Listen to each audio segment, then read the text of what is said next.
All right, my friends. So Pablo and I are just sitting here minding our own business, making some eggs and bacon for breakfast, or I guess it's what is it, brunch, I suppose. And I get my most recent Energy Advocate newsletter. It came in. It comes monthly, and you should get it too. In the very first article, and this is Dateline September 2019, volume 24, number 2. Sustainability, because everyone's all about sustainability. See that? Sustainability. So I just want to read you a brief here real quick. People believe this stuff? This is freaking insane, man.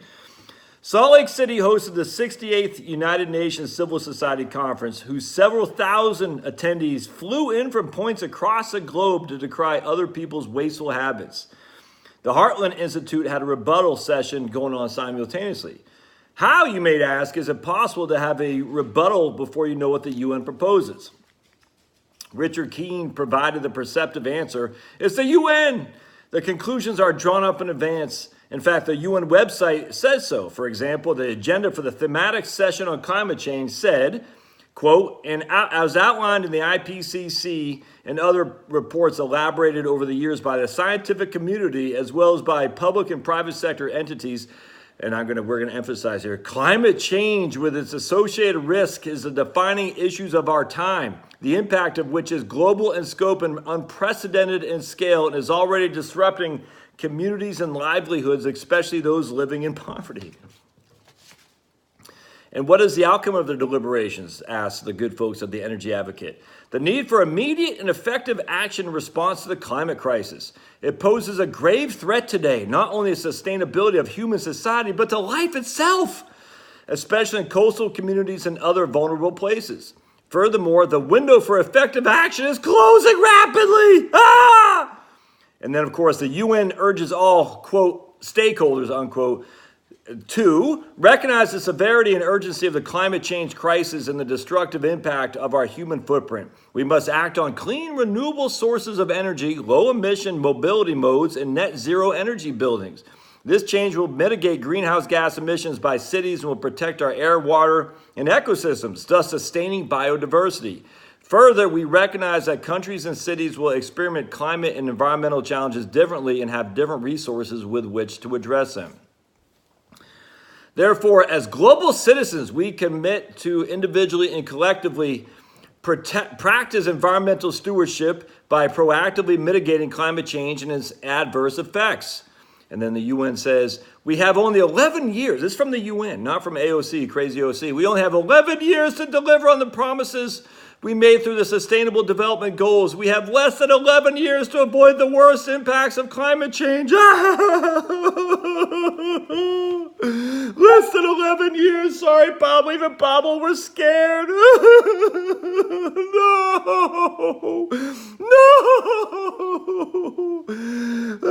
I like how they say, we recognize that countries and cities will experiment climate and environmental challenges differently and have different resources with to address them.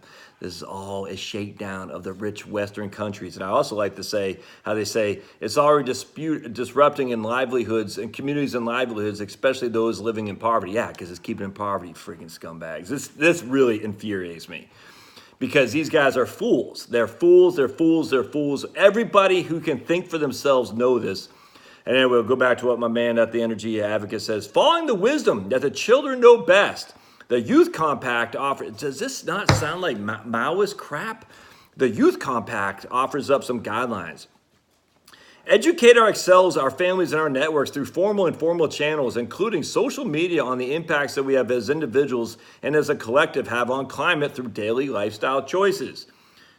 Okay, how does social media, how do you do that, my friends?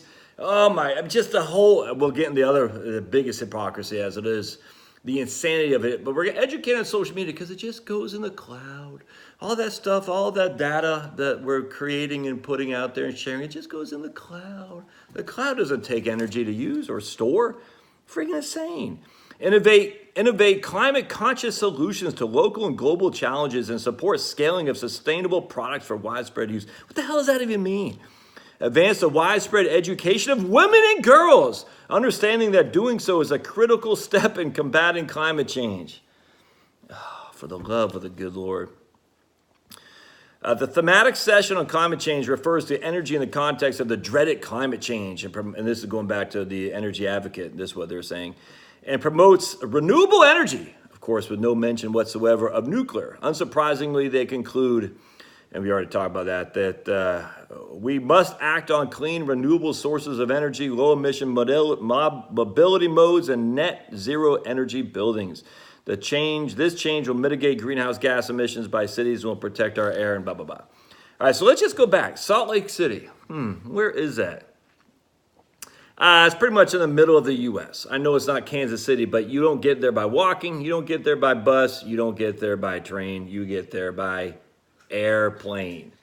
I sit there and I wonder at the insanity of all these people who say, we have 11 years left, so we better start immediately practicing environmental stewardship by proactively mitigating climate change and its adverse effects. But we can't do this via web conference. We have to do it in Salt Lake City.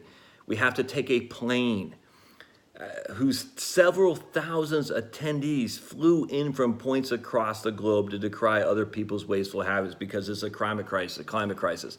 My friends, let's go to retirement planning. If you are in a retirement crisis that you're going to run out of money in 11 years, all right, I would tell you right now, stop your flipping spending. Stop your spending on Starbucks. Stop your spending on, I don't know, whatever it is you're wasteful spending on. I would say you need to stop that now. Stop it now. But no, these people don't want to do that because they know it's all a scam. They know it, other than the kids who are being propagandized. If you are in a crisis financially, I would say you've got to cut your Netflix. You've got to cut your cable. You got to do this. You got to do that because 11 years from now, you're doomed. We cannot say we're going to keep doing this because 11 years from now, then we'll stop. No, you're out of money. And these people are literally saying in 11 years, we're doomed. The freaking thing is such a scam. The idea that these people think we're that idiotic. Don't be that idiotic. Please, for the love of the good Lord, recognize the scam. But Josh, I got to take a plane. Then it's not a crisis. If you have to take a plane to get this, it's inherently not a crisis. Because if it were a crisis, you would make sure you don't take the plane. It's nuts. All right, we'll see you.